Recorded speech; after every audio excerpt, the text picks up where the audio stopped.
প্রচারে বেরিয়ে বিক্ষোভের মুখে পদ্মপ্রার্থী। আলিপুরদুয়ারে দলীয় কর্মীদের বিক্ষোভের মুখে প্রার্থী, টাকা দিয়ে প্রার্থী পদ কেনার দাবি বিক্ষোভকারীদের।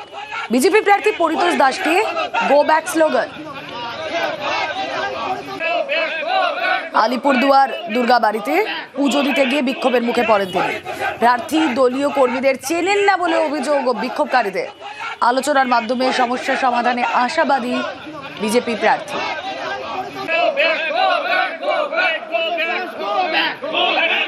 রাজকুমার প্রতিনিধি রয়েছেন সঙ্গে। রাজকুমার, যারা বিক্ষোভ দেখাচ্ছিলেন তাদের দাবিটা কি?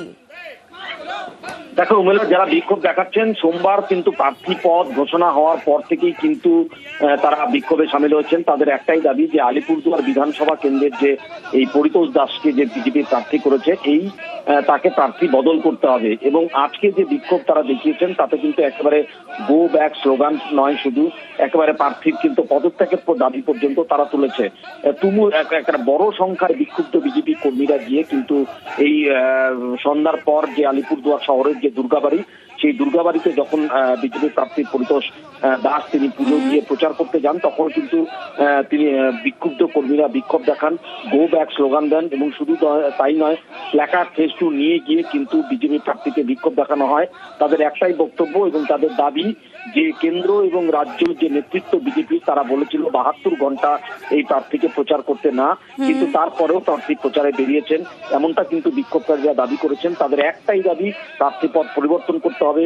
পরিতোষ দাসকে আলিপুরদুয়ার বিধানসভা প্রার্থী হিসেবে, বিজেপি প্রার্থী হিসেবে তারা কিছুতেই মেনে নিতে নারাজ।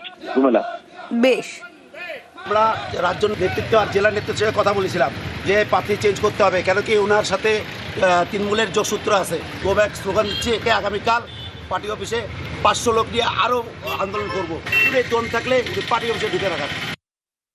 তারা গো ব্যাক দিচ্ছেন সেটা বিষয় না, সেটা থাকতেই পারে। এটা কে বা বিরোধী পক্ষে কারো প্ররোচনায় কিছু হচ্ছে কিনা আমি বলতে পারছি না।